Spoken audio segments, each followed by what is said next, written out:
quiero empezar preguntándote un poco sobre lo que significó para ti haber estado en el primer Congreso de las Culturas Negras de las Américas en 1977 en Cali, cuando eras una joven, muy joven profesora que comenzaba sus investigaciones sobre este tema en la que hoy eres una autoridad mundial.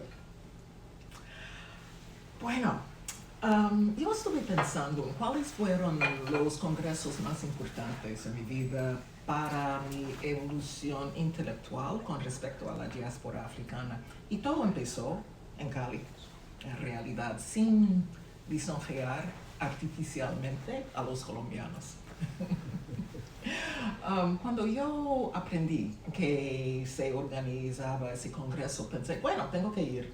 No sabía dónde estaba Cali, pero sabía que tenía que ir.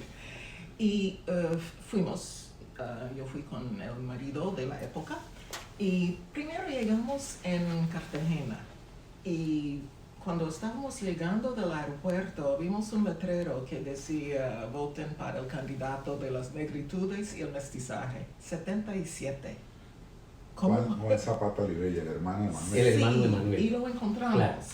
Era candidato a la presidencia En de la República por las negritudes. Sí. 1977. Sí, entonces lo encontramos, fuimos a su casa y bueno, yo expliqué que estábamos en Colombia para ir al Congreso y que imaginaba que tendría afrodescendientes en la costa caribeña, como era la costa caribeña, pero Cali no sabía dónde estaba. Y un candidato para la presidencia del país, wow, qué entrada al conocimiento de lo que es Colombia. Entonces él explicó que era su hermano que organizaba el Congreso, y el Congreso fue maravilloso. Fue la primera vez, yo había estado en África antes 2 veces o tal vez un poquito más, y había empezado a conocer Brasil un poco. Para mí Brasil era Bahía, claro, la africanidad de Bahía, pero yo no pensé en el resto del continente, continente suramericano. Entonces, Cali fue la abertura de mi interés diaspórico. Primero, el Congreso fue muy importante porque había gente de tantos lugares, ¿no? De Senegal, de Guadalupe, de Nigeria, de América Central, de Panamá, por ejemplo, de otros países de América del Sur. Por ejemplo, bueno, y nos llevaron a... Hubo una delegación de Brasil grande, encabezada por Artigas do Nascimento. Sí, el co-organizador. El co-organizador. Claro. Sí. Y también del Perú. El Perú, Nicomé de Santa Cruz, sí. Cheche Campo. Ok, no me acuerdo de Nicomé. Sí, porque ellos fueron de los organizadores. Ahí tenemos fotografías de ahora que hemos venido rescatando la historia. Sí. Ajá, wow. Por eso es tan importante hablar contigo. Claro, sí. Usted es partícipe de ese... Y porque es el rescate de la memoria de ese congreso tan importante para la diáspora y para las futuras investigaciones también en el campo académico de los estudios afrodescendientes, como lo eres tú. Sí. Bueno, fue la primera vez que aprendí que había tantos afrodescendientes en tantos otros países de las Américas. Por ejemplo, nos llevaron a Buenaventura y yo imaginaba, claro, que tendría afrodescendientes en la costa caribeña, pero la costa pacífica no imaginaba. Y bueno, cuando llegamos en Buenaventura, yo me pregunto, ¿pero dónde estamos? Ya. Porque Pues Buenaventura es tan pequeña África. Exactamente. Y tuve una experiencia interesante. Estaba al lado del mar y un joven me habló un inglés africano-americano. Y yo le pregunté, ¿eres de dónde? Y él me dijo, aquí, Buenaventura. Pero ¿cómo se hace que hablas como nosotros? Bueno, ¿cómo se llama? La Marina Mercante. La flota mercante. La flota mercante, sí. Ajá. Entonces, su inglés era el nuestro, el polizón se llama, ¿no? El polizón. Ajá. Wow. Y luego encontré a un señor y pregunté a él, ¿usted es de dónde? Ecuador. Pero yo pensaba que fuera un país de indígenas, no sabía que había afroecuatorianos. Y él me dijo, baila conmigo, así vas a saber. Que yo soy de afroecuatoriano. Sí. Sheila, sería interesante que nos contaras cómo ese primer congreso, que fue tan importante para el encuentro de la diáspora en la ciudad de Cali, luego tuvo repercusiones en tus investigaciones, en tu profundo interés por las investigaciones de la diáspora y de la cultura afro-latinoamericana y afroamericana. Bueno, después de ese congreso no pude limitarme a Brasil, porque yo pensaba, bueno, Bahía es la capital de la diáspora.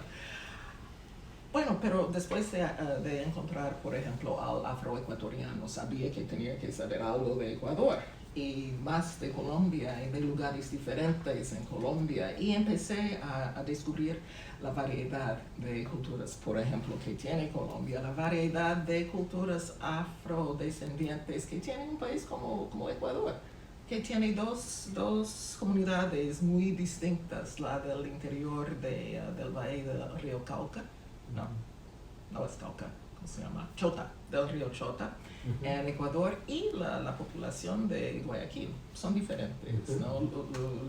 Es obvio que hay orígenes africanos semejantes y diferentes en los dos lugares. Entonces empecé a comprender la riqueza de la diáspora y que era necesario hacer estudios comparativos para comprender dónde estamos, qué hacemos, qué tenemos en común, que hemos contribuido a todas las Américas. Y empecé a comprender que no se puede comprender las Américas sin comprender África en las Américas. Y yo creo que fue una de las contribuciones más importantes del don Manuel Zapata Olivella. Bueno, para que vamos a una cosa más reciente, esto lo publicó la Universidad del Cauca, Conocimiento desde Adentro. Los afro-sudamericanos hablan de sus pueblos y sus historias. Este es un trabajo coordinado por la profesora Sheila. Y bueno, porque nos interesa que este libro se conozca y se divulgue más, quiero que nos hables un poquitico de la experiencia que tuviste al escribir este libro, que tiene múltiples colaboradores en distintos países de nuestro continente. Bueno, he sido profesora, ¿no?, durante toda mi vida, pero ese libro es el fruto de mi primera experiencia como profesora en una universidad históricamente africana-americana y de mujeres. Tenemos más de 100 universidades como fruto positivo de la segregación racial oficial en el sur de los Estados Unidos. Entonces, hubo unos resultados positivos, no de algo negativo. Entonces llegué en esa universidad, Spelman College en Georgia, y aprendí que había dinero para un proyecto entre unas de esas universidades y afro-latinos, ¿no? Cualquier definición de afro-latino, que es una palabra tal vez un poco problemática, pero entonces, bueno, hay dinero, quiero, claro que quiero. Entonces, pero yo sabía que yo no podía hablar de ellos, de afro-suramericanos, por ejemplo. Con ellos sí, pero de ellos no. Entonces, invité a un colega afro-venezolano para ayudarme a escribir una propuesta para conseguir el dinero. Entonces, empezamos por definir los temas principales para comprender la diáspora en las Américas y luego, pero quién iba a participar. Entre los dos pensamos en una persona de todos los países de América del Sur que hablan español. Íbamos a incluir Brasil, pero decidimos excluir Brasil porque es demasiado grande y tener todo lo que tienen los otros. No se puede hablar de Brasil y Bolivia, por ejemplo. Entonces, los 9 países que hablan español están representados por gente de las comunidades. excelente trabajo, un libro que vamos a hacer que para el 2020 circule más todos nuestros públicos en América Latina, en el Caribe, Centroamérica, bueno, y en África, que también vamos a tener muchos invitados que están interesados en conocer la diáspora en las Américas y especialmente en la obra de Manuel Zapata. Ya hay estudiantes de maestría y doctorado en universidades africanas haciendo tesis sobre la obra de Manuel. Wow. Bueno, yo adoro el libro, considero que es la Biblia, ¿no? Yeah, muy bien. Porque la idea del proyecto era crear materiales curriculares sobre afro-latinos. Pero lo que decidimos, percibimos, era que no se podía crear materiales curriculares porque no había una base de conocimiento. Entonces teníamos que generar el conocimiento desde adentro, desde la perspectiva de los afrodescendientes, ¿no? ¿Qué decía la Enciclopedia Británica? Que los afrochilenos no existían, los afroargentinos tampoco, bolivianos ni pensar, paraguayos, ¿qué? Entonces invitamos a ellos todos y a pesar de no existir, vinieron, a pesar de no existir, escribieron capítulos sobre sus realidades. Yo pedí 20 páginas. Yeah. El afro-boliviano me dijo, no te puedo entregar el texto todavía porque tengo que volver al archivo. Yeah. Entonces él escribió 70 páginas de las 20 que pedí. Y lo que pasó fue que se entusiasmaron, ¿no? Fue la primera vez que ellos tuvieron la posibilidad de contar sus historias para el mundo. Y fue una experiencia bastante dura para mí en español y con gente que no tenía una formación de investigador, pero aprendieron a ser investigadores. Yeah. Y bueno, duro, pero es muy, muy positiva, ¿no? Sheila, en 1974 se realizó este gran encuentro de las culturas negras en Senegal, cuando Senghor era el presidente. En ese congreso participó Manuel Zapata, y es precisamente de allí donde surge la propuesta de organizar congresos de las culturas negras y la cultura negra en América. Y ese es el origen del Congreso de 1977. Por lo tanto, Manuel fue el mentor de ese gran congreso, el primero. Luego estuvo el de Panamá y luego estuvo el de Sao Paulo en Brasil. Quisiera preguntarte tu relación cercana, lejana en ese momento con Manuel, el organizador de este evento, y luego cómo tu acercamiento a la obra de Manuel. Bueno, infelizmente no lo conocí bien, lo vi como el organizador del evento, pero no puedo decir que lo conocía. Pero como quería conocer la cultura, las culturas afrocolombianas, tenía que leerlo, ¿no? Cuando yo descubrí que había ese gran intelectual, tenía muchas ganas de leer sus libros. Y, por ejemplo, Chango. Yo he estudiado en Brasil, ¿no? Entonces, conozco Chango. Entonces, quería saber lo que un colombiano había hecho con Chango y por qué Chango y por qué un colombiano de un país donde no hay esa presencia yoruba como hay en Brasil, como hay en Cuba. Entonces, hubiera querido conocerlo de verdad, ¿no? Pero solo lo conocía a través de sus obras. Y vamos a preguntarte un poco de la experiencia brasileña, que las has mencionado un par de veces, porque creo que es clave para entender mucho de la cultura afro-latinoamericana, la brasileña y la caribeña, especialmente todo lo que se irradia desde Cuba para el resto del continente. Pero hablemos un poquito de tu experiencia brasileña. Por supuesto de Salvador de Bahía, la Meca, la Roma, Sí. de las religiones afro de nuestro continente. Sí, bueno, tengo que empezar en casa, ¿no?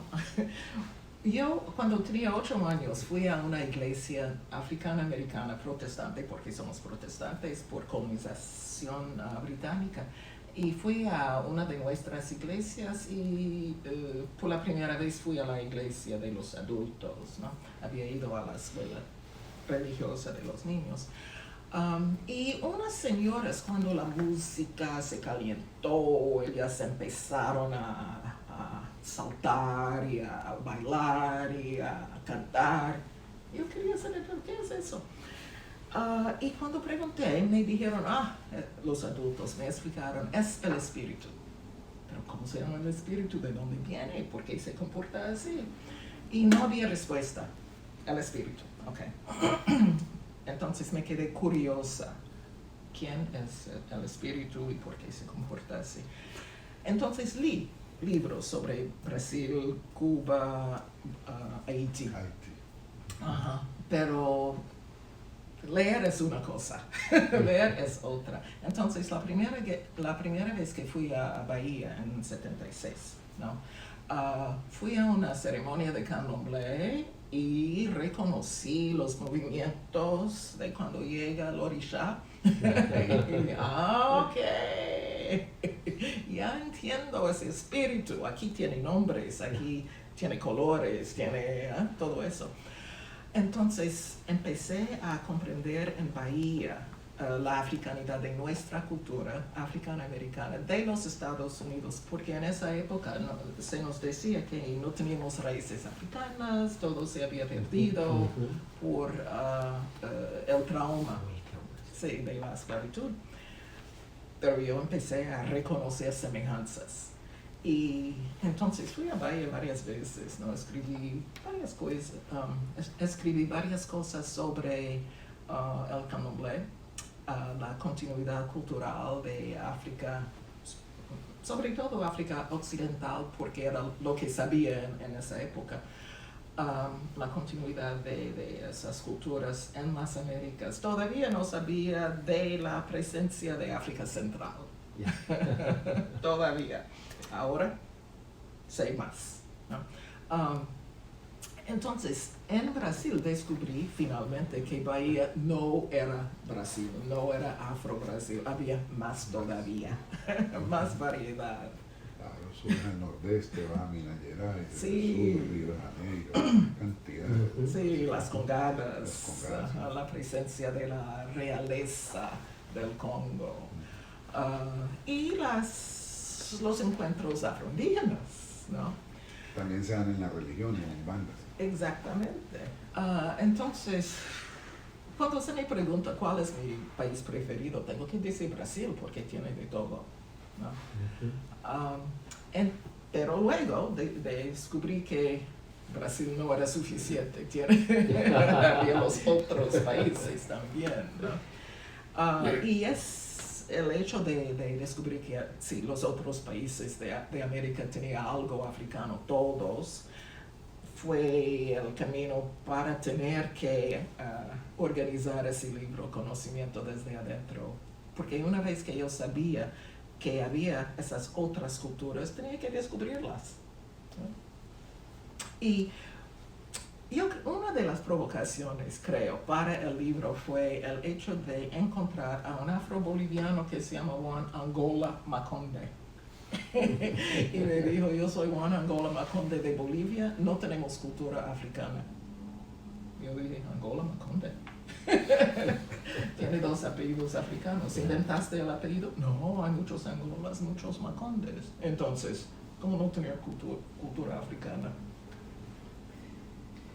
Sheila, tú también has tenido una gran experiencia desde muy joven visitando África y te has recorrido prácticamente el continente. Quisiéramos que nos contaras de esa experiencia tuya en el continente africano.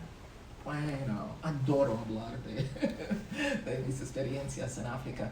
Yo estudié en una universidad de la élite blanca de los Estados Unidos. Se llama Bryn Mawr. Y tenía gente con nombres un poco conocidos como Rockefeller, ¿no? Como Roosevelt, nombres de presidente, nombres de gente muy rica. y yo era la negra de mi clase. Entonces, no es una queja, no, pero una realidad. Yo necesitaba un poco de equilibrio. Y también quería viajar, siempre quería viajar. Cuando tenía 4 años iba a visitar a una tía que vivía en el barrio chino de Nueva York. Entonces me quedé fascinada por esa otra gente, ¿no? Con una fisionomía diferente de los que yo conocía, con un idioma que no comprendía, escritura que no podía leer. ¿Qué es eso? Entonces quería conocer esa otra gente y comprendí que si hay chinos, debe haber otra gente diferente también. Quiero conocer a esa otra gente diferente. Entonces quería viajar, pero bueno, con 4 años no podía viajar. Cuando estudié en esa universidad, la escogí un poco porque tenía un programa de estudios en otro país. El otro país era Francia, era París. Pero era una posibilidad de viajar, de saber quiénes son mis vecinos en la tierra, era lo que yo quería saber. Pero antes de ir a Francia, aprendí que había un programa de intercambio con otros países, sobre todo europeos, pero en el 64 había un intercambio con Camerún, en África Central. Y entonces fui. Y viví con una familia maravillosa, una familia ya con una perspectiva muy panafricanista, y ellos sabían tanto del mundo negro, ¿no? La primera cosa que yo aprendí fue la profundidad de mi ignorancia. Ellos me preguntaron, por ejemplo, ¿nos traíste discos? Discos. Yo sabía que ellos tenían electricidad en esa época, no sabía. Y ellos me dijeron, bueno, como no traíste discos de su música, vamos a tocar su música para usted. ¿Quién quieres escuchar? ¿Quieres escuchar Ray Charles? ¿Quieres escuchar Harry Belafonte? Mahalia Jackson. Sí. Entonces, yo sabía que ellos sabían todo eso. Me preguntaron, ¿conoces a Sparrow de Trinidad? No. Pelé de Brasil? No, tampoco. Entonces, estaban diciéndome, hay una diáspora africana, haces parte. No sabes, pero sí haces parte.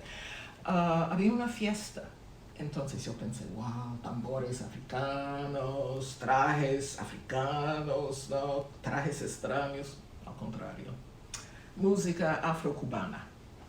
Y ellos me preguntaron, ¿cómo se hace que sabes bailar nuestros bailes? Y yo dije, pero es lo que bailamos en las fiestas en Nueva Jersey. Entonces sí, conozco esa música. Entonces para ellos era música africana. Y yo decía, no, pero es de Cuba. Sí. Bueno, es nuestra música. Y tenían razón, las raíces eran de dónde? De África, sobre todo de África Central. Entonces fue así que empecé a descubrir que tenía que conocer África mejor y que tenía que conocer esta diáspora.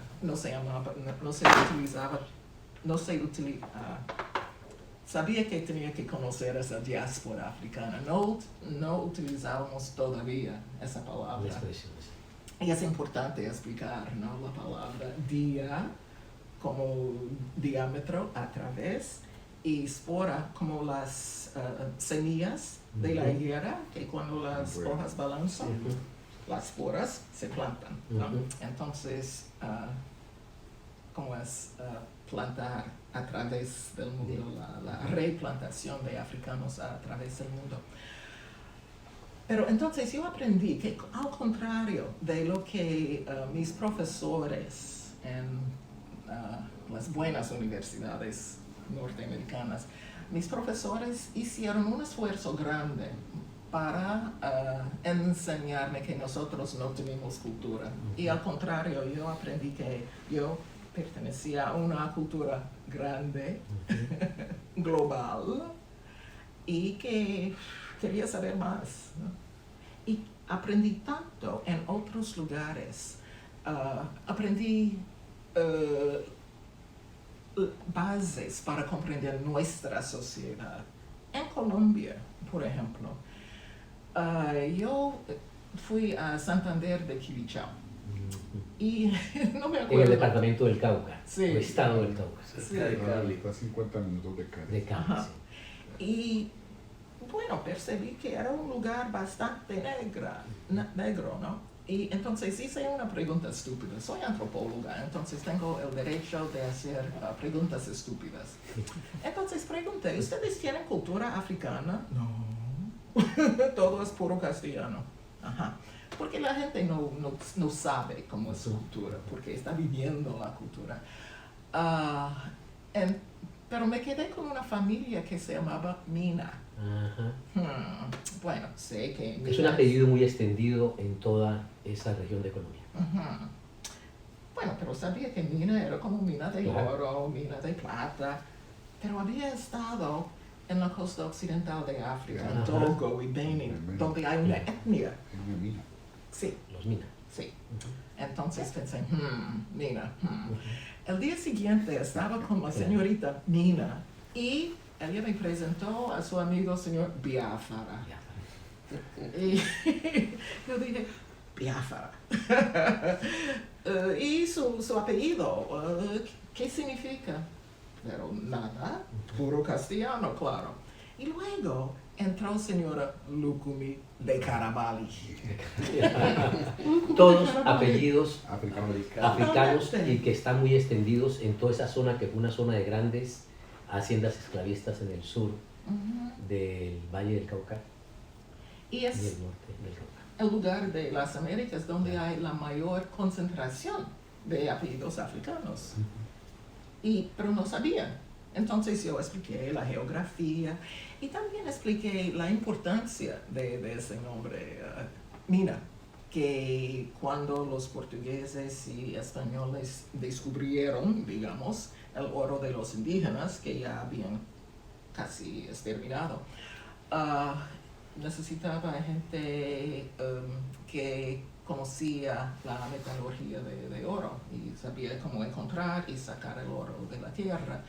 Y ¿quiénes eran esas personas? ¿No? Africanos que los portugueses llamaron, portugueses primero y luego españoles llamaron negros minas, porque venían de la costa de las minas de oro. Entonces, al contrario de lo que se decía de la esclavitud, porque sí aprendimos algo, aprendimos que los africanos vinieron solo para hacer el trabajo bruto, no venían con conocimiento. Y el hecho de llamarse mina es una prueba que los africanos fueron llevados a las Américas porque tenían un sistema de conocimiento de metalurgia de oro y otros conocimientos, ¿no? Entonces, hablando de códigos, esos apellidos son realmente códigos, ¿no? Colombia, los apellidos son como un mapa de la Unión Africana. Bueno, Sheila, y avancemos un poquitico más a los trabajos más recientes que tú estás haciendo, porque creo que con tu libro se ha abierto una línea enorme de investigación, de hacerle como el seguimiento hacia atrás de los ancestros, el trabajo de dónde vinimos, los apellidos, los saberes, ciertas tradiciones, el tema, por ejemplo, de los instrumentos musicales, que casi todos se adaptaron en el caso nuestro, pero que uno ya sabe que esos instrumentos existían en el África, por ejemplo, la marimba, ¿no? Y varios resonadores especiales que acá se cambian simplemente los materiales con el que son hechos. Quiero preguntarte, porque aquí en tu casa uno se da cuenta que has estado muy ligada a la cultura material, de instrumentos, no solamente de obras artísticas, sino de artesanías y de instrumentos musicales. Que nos hables un poquitico de esa parte, de cómo a través de esos instrumentos y de estas artesanías se puede comprobar esa relación tan profunda entre África y América. Bueno, en el día a día, de nosotros todos de las Américas tenemos algo africano. Los instrumentos musicales, la marimba es el mejor ejemplo. En Ecuador y Colombia, la marimba se ha quedado muy africana. En América Central hay países donde la marimba es el instrumento nacional y se niega la africanidad. Guatemala, Nicaragua, Costa Rica. Y se ha cambiado la manera de tocar y se ha cambiado, no sé cómo se llama, la escala. Sí. Ajá, La escala, sí. Okay.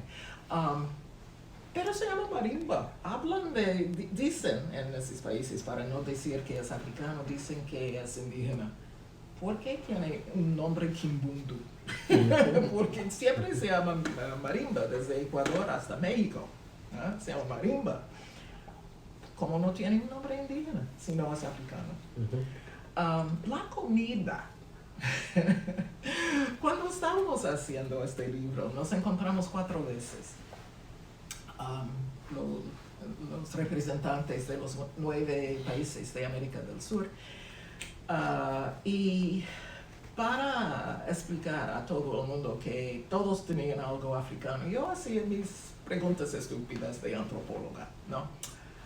Preguntaba digamos, al boliviano, ¿ustedes comen mondongo? Sí. Al venezolano, ¿ustedes comen mondongo? Sí. A los colombianos. Sí, ¿ustedes comen mondongo? Claro, comemos mondongo. Ajá. Y entonces, pero me miraron como, ¿y qué? ¿Comemos mondongo? ¿Y qué? Entonces, una de las cosas que pregunta, ¿ustedes todos sabían que todos ustedes comían mondongo? No. ¿Y qué? ¿Y de dónde viene esa palabra?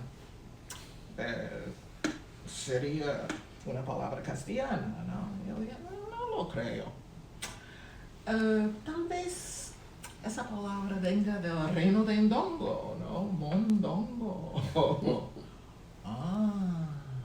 Entonces, quiere decir que si ustedes todos comen mondongo, y hay un reino de Ndongo en Angola, que fue un reino muy importante, ¿no sería que ustedes tienen antepasados que vinieron del reino de Ndongo, ustedes todos? Entonces, raíces africanos y semejanzas culturales hasta hoy entre todos, ¿no? Entonces, tenemos tantas de esas cosas, ¿no?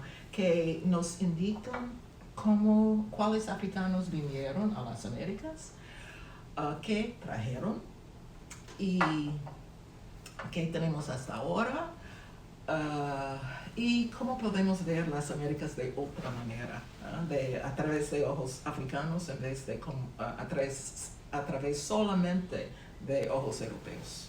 No somos europeos, somos el resultado del encuentro entre los indígenas que quedaron, los europeos y los africanos que vinieron involuntariamente para crear las bases de todas las culturas de las Américas. Bueno, Sheila, vamos a hacer una pausa. Esta es la primera parte de nuestro programa y vamos a comenzar luego la segunda parte.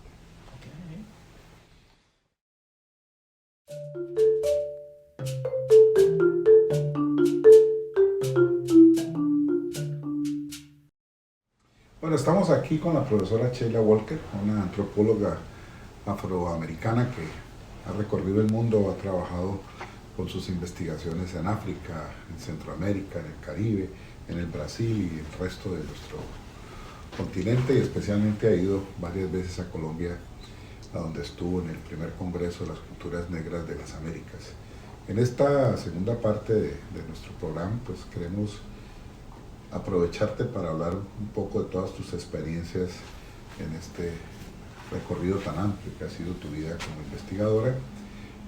Quiero que el profesor Luis Carlos Castillo, que en este momento dirige una tesis sobre la marimba, y mencionar aquí a nuestro amigo Germán Patiño, que fundó el Festival de Música Petronio Álvarez, y él se murió defendiendo y buscando el origen africano de la marimba, los lugares Afortunadamente se fue relativamente joven, tenía 65 años, y bueno, nos dejó esa tarea de hacerle la investigación a estos instrumentos. Por eso quiero que Luis Carlos inicie haciendo esa pregunta. Sí, Sheila, estamos dirigiendo una tesis doctoral en el doctorado de Sociología sobre la marimba en el Pacífico colombiano, porque allí está, que es la pequeña África de Colombia, hay por supuesto una larga tradición del uso de la marimba y se ha ido transmitiendo de generación en generación el conocimiento práctico de la producción de la marimba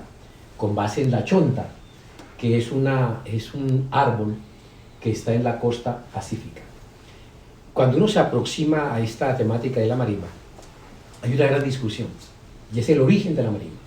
Entonces, algunos países han desconocido el origen africano de la marimba. Por fortuna, en Colombia, donde ya hay varios artículos sobre la marimba, allí sí se reconoce el origen africano de este instrumento musical tan importante. Yo quisiera que, con base en tu experiencia, tus conocimientos como antropóloga, también estudiosa de los instrumentos musicales africanos y de la diáspora africana, que nos comentes tu aproximación sobre este instrumento musical tan importante.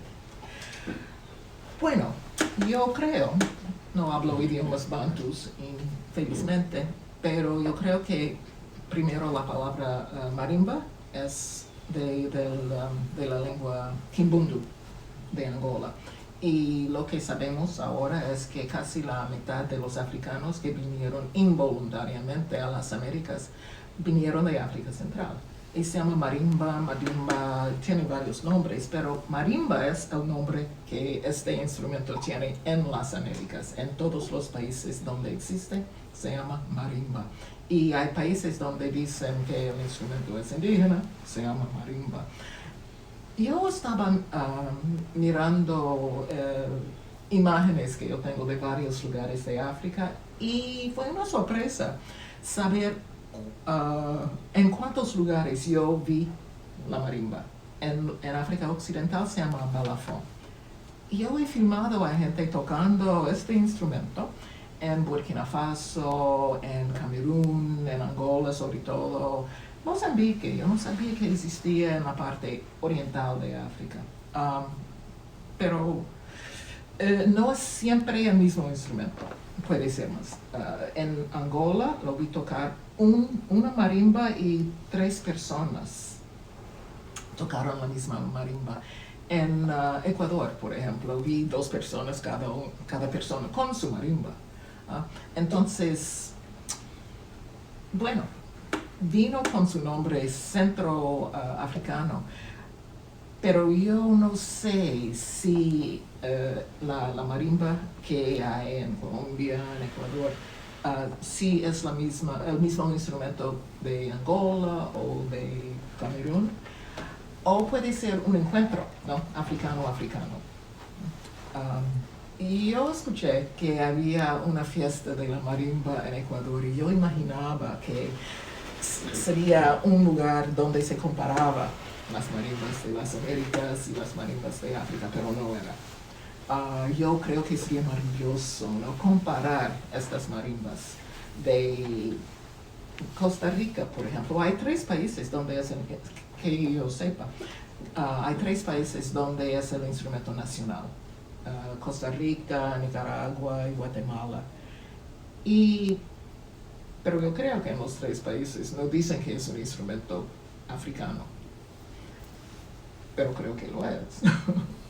Hablando de eso, del origen africano, hay una anécdota muy linda. Uno de los grandes marimberos colombianos, Hugo Candelario, que ganó los primeros festivales de la música Petronio Álvarez, fue invitado a un festival de música africana y afinando su marimba al frente de un africano que estaba afinando un balofón. Y hubo un momento en que Hugo estaba afinando a la manera tradicional en el Pacífico y el africano lo estaba haciendo igual. Entonces se miraron y se pusieron a llorar. Wow. Porque descubrieron que era la misma forma, lo que quiere decir que sí viene de África. porque conservan la misma forma de afinamiento, la misma escala. Esa es una anécdota que él nos relató cuando volvió de ese viaje tan importante para él, haber ido a ese festival mundial en África. Wow. Y seguimos hablando un poco de eso, y vamos a pasar a un tema que me parece muy importante, y es una tesis de Manuel Zapata Olivella. Él sostenía que los lazos profundos entre América y África nunca se cortaron, así parecieran muy tenues en determinados momentos. Y sostenía que el principal aporte que dejaron los africanos, en el caso de las Américas, fue su metafísica, como llamaba él, a una manera de ver el mundo, las concepciones, para que tú que has viajado por tantos países africanos nos hables un poco de esa influencia metafísica, de ese mundo, de esa concepción de relacionarse con el mundo, que de todas maneras lo vemos en la cotidianidad de nuestras poblaciones africanas de origen afro en las Américas. Así ellos no lo sepan, lo están haciendo. Bueno, si yo pienso en la espiritualidad, nosotros aquí somos protestantes, no tenemos nada que ver con África, pero nuestras iglesias, bueno, hablamos de Jesús, ¿no? Hablamos del Espíritu Santo, pero yo creo que la manera de relacionarse con el Espíritu, con Jesús también, no es lo que pretendían los europeos que impusieron el cristianismo. Yo creo que hay una relación totalmente íntima de los seres humanos de influencia y origen africanos con lo divino. Y no hay una separación entre lo divino y el cotidiano. A veces aquí yo creo que la gente habla demasiado de la religión, de Dios, de Jesús, pero luego pienso, eso es muy africano, ¿no? La idea que la religión es algo que se hace el domingo a las 11 es muy diferente de la perspectiva africana, ¿no? de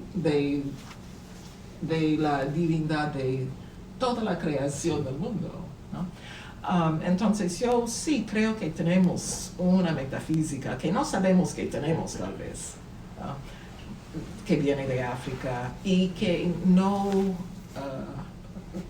nosotros damos otros nombres, pero la manera de relacionarse sugiere que viene de África.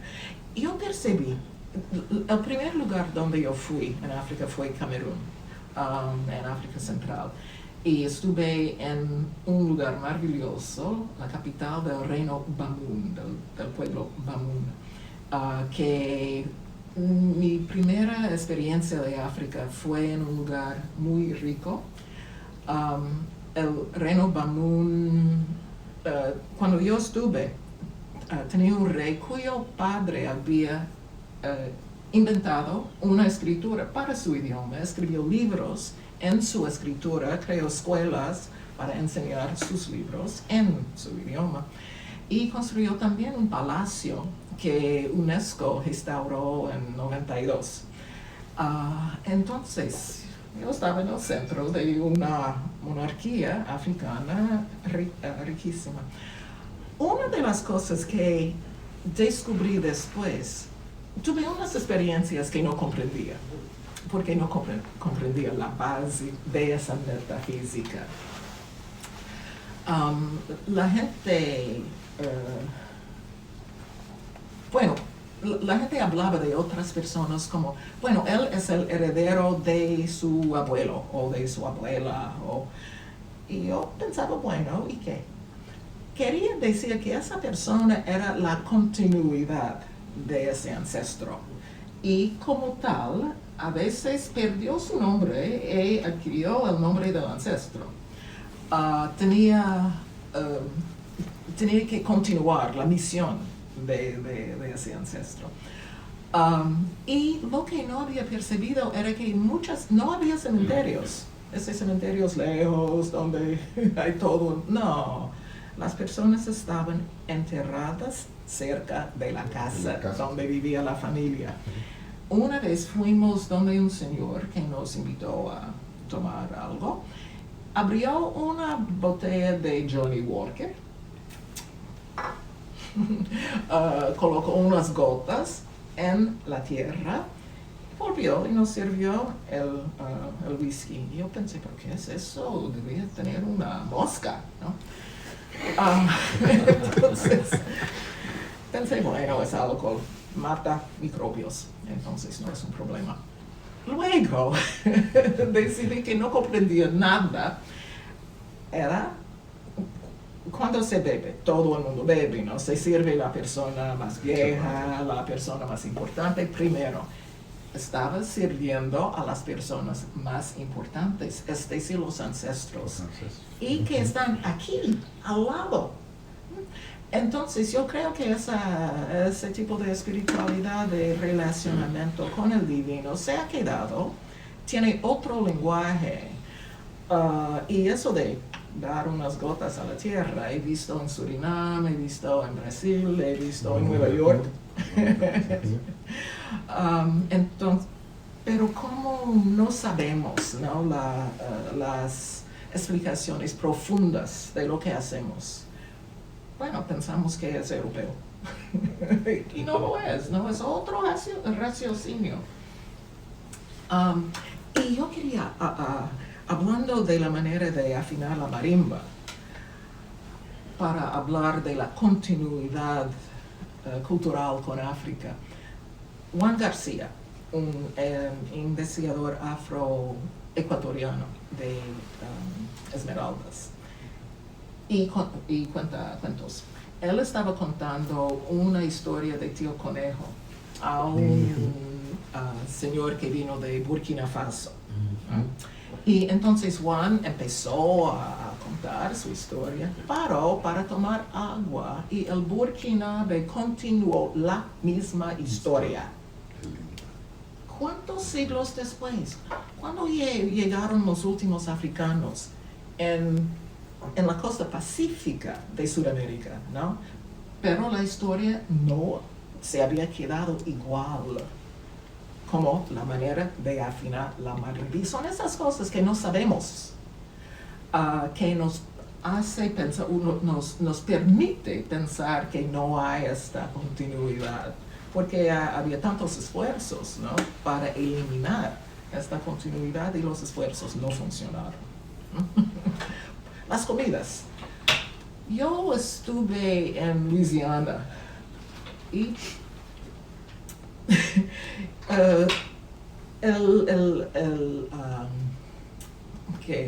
perfume de la comida era, yo pensaba, ¿dónde estoy? ¿Estoy en los Estados Unidos o estoy en África Occidental? Eso me ha pasado varias veces en los Estados Unidos, en Carolina del Sur, en Luisiana, los lugares donde nuestra africanidad se ha quedado más fuerte. Pero hay que conocer África y hay que haber conocido bastantes lugares de África para reconocer la africanidad. En el idioma. No, las palabras que hay en la lengua, todas las lenguas de origen africano. Sí.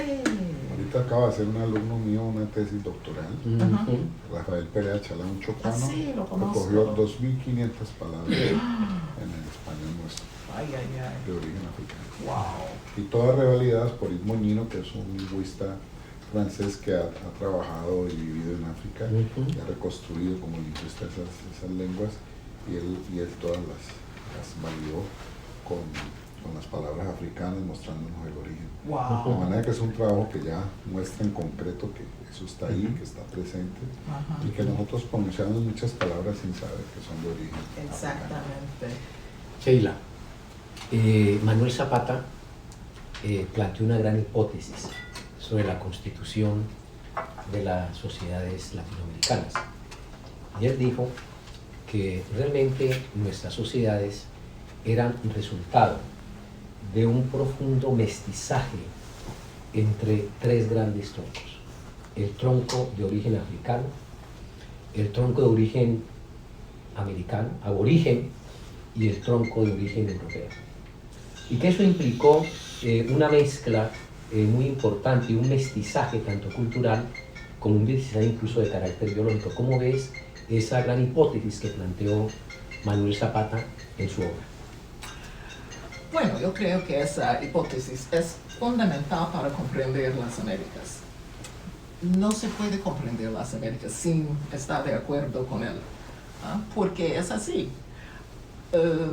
Bueno, en muchos lugares hubo el genocidio de la mayoría de los originarios de las Américas, pero o no siempre genocidio, pero porque aquí en los Estados Unidos, por ejemplo, nosotros africanoamericanos, antes de estar orgullosos de nuestras raíces africanas, hablábamos siempre de la abuela o bisabuela indígena, ¿no? Entonces, ella puede haber desaparecido con su identidad de indígena y ahora sería africanoamericana, ¿no? Entonces, sí, bueno, es así, hay lugares en las Américas donde la gente es visiblemente afroindígena sin aporte europeo. Por ejemplo, si uno va a la costa pacífica de México, la región de Guerrero y Oaxaca, ¿no? Oaxaca, sí. El encuentro es africano indígena. Colombia. En la costa occidental de México. Apartador, ¿verdad? Sí. Y bueno, el europeo sí, pero algo importante es la demografía de las Américas. Yo no conozco bien la demografía de los originarios, pero según hay una base de datos que se llama la trata. Sí, de Travels. Sí, ¿cómo se llama? Sí, Transatlantic Slave Trader Database. Sí. Un banco de datos. Sí, es un banco de datos. El que tienen en Harvard. Ajá. Sí. Sí. Entonces, ese banco de datos es la prueba que durante la mayoría de la historia de las Américas, la mayoría de la gente que estaba en las Américas vino de África y no de Europa. Hasta 1800, de 6.500.000 personas que atravesaron el Océano Atlántico voluntariamente e involuntariamente, de 6.500.000 personas, 1 millón vino de Europa. 5 millones y medio vinieron de África. Entonces, quiere decir que durante la mayoría de la historia de las Américas, todas, la mayoría de la gente vino de África. Entonces, ¿cómo somos una creación europea si la mayoría de la gente no vino de Europa? Bueno, el problema es el mito que los africanos no vinieron como conocedores, que es absurdo, ¿no? Los europeos que colonizaron, que invadieron y colonizaron las Américas querían crear nuevas sociedades.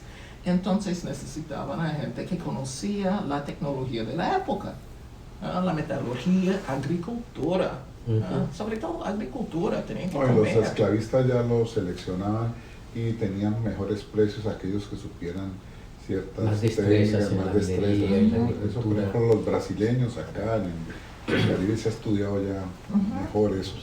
Sí. Que sí había, incluso tenían mejores conocimientos que los propios portugueses o españoles. Claro, franceses. Sí. claro, así es. Sí. Mucho más avanzados, dijéramos, en ciertos conocimientos.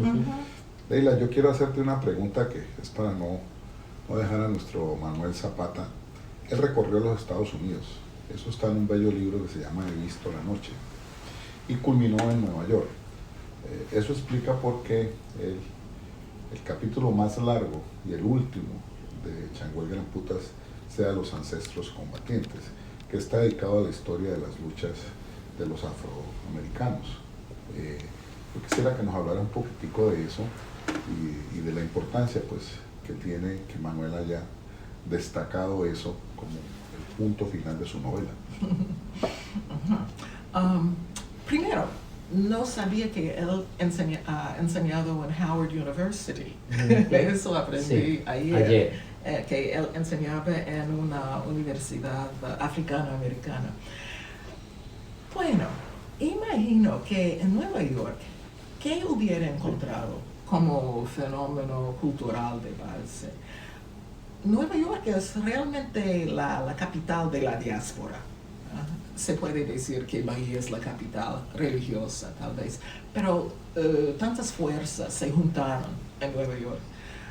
Si pienso en fenómenos, hay por ejemplo, y tanta gente de tantos lugares de la diáspora de las Américas se encontró. Garvey, el movimiento de vuelta a África de Marcus Garvey, de Jamaica. Bueno, la capital, la base era Nueva York. La mejor biblioteca del mundo negro está en Nueva York, Schomburg Center.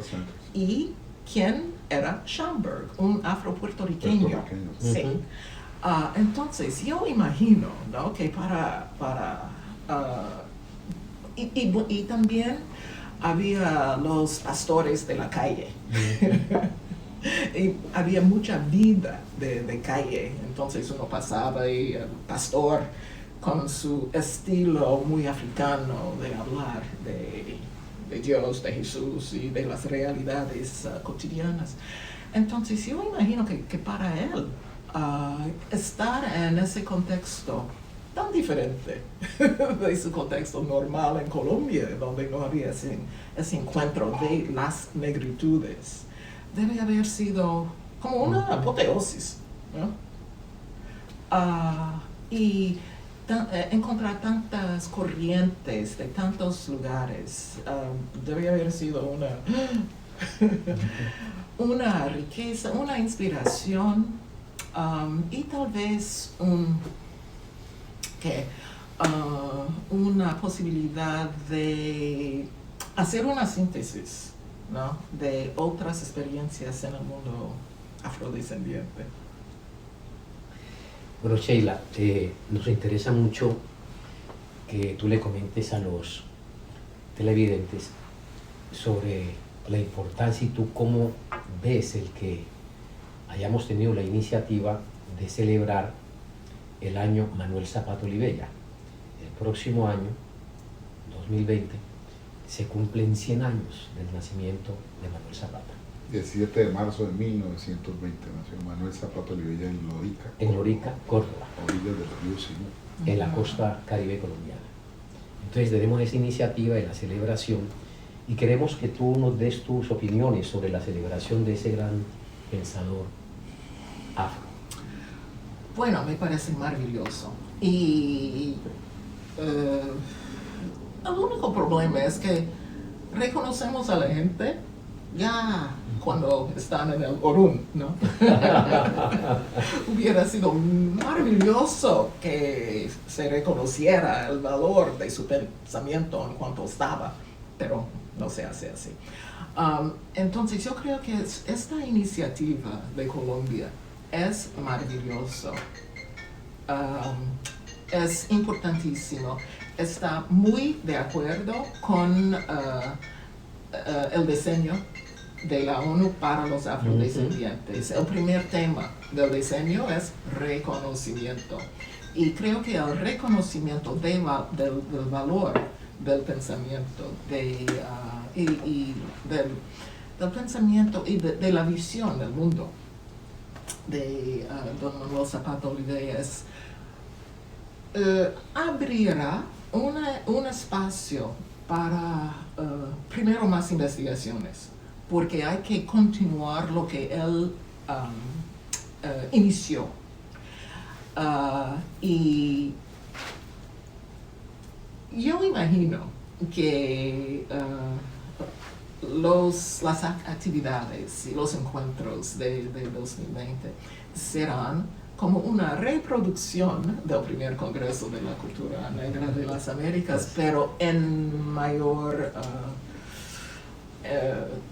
escala. En mayor escala. Más proyección internacional. Sí, y con una base de conocimiento que será un poco la realización de lo que él propuso en 77, porque sabemos tanto más ahora de lo que sabíamos en esa época. Entonces yo creo que será un nuevo punto de partida para hablar de la diáspora, comprender lo que es la diáspora. Y, por ejemplo, ahora sabemos que la diáspora no es solamente en el mundo atlántico, ¿no? La India, Turquía, todo el Pacífico, Oceanía, ¿no? Todo lo que se ha descubierto Vanuatu. con la ruta del esclavo de la UNESCO, que ha hecho todo el mapa completo de la Y Europa diáspora. ahora. Sí, Europa, sí, el mundo. Y también lo que sabemos del origen del ser humano tiene que estar. No sabíamos en 77. El origen africano Ajá. del ser humano. Sí, entonces, y todo un año, ¿no? Para ese pensamiento es maravilloso. Yo creo que el resultado de ese año será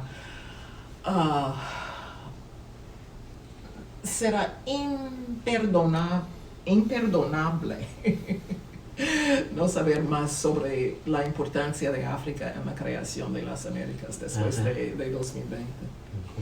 Bueno, Leila, pues hemos hecho una conversación maravillosa.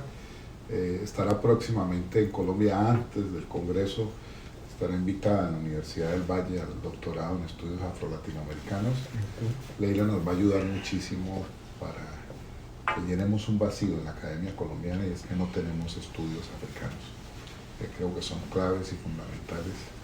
Y sería la mejor manera de honrar a Manuel, que hizo un esfuerzo con muchas dificultades para hacer este vínculo con África, que fue 3 veces a África cuando era muy difícil económicamente ir desde nuestros países. Por tanto, pues agradecerte muchísimo en nombre de nuestra Universidad de Colombia, y seguramente te tendremos en el Congreso que vamos a hacer como cierre del año 2020, en la última semana de octubre, que ya tiene título, es África, América, el legado de la diáspora, homenaje a Manuel Zapata Olivella. Por tanto, pues allá nos vamos a ver, y con ustedes, pues en otra oportunidad seguiremos conversando con la profesora e investigadora Sheila Walker. Sheila, gracias. Gracias a ustedes.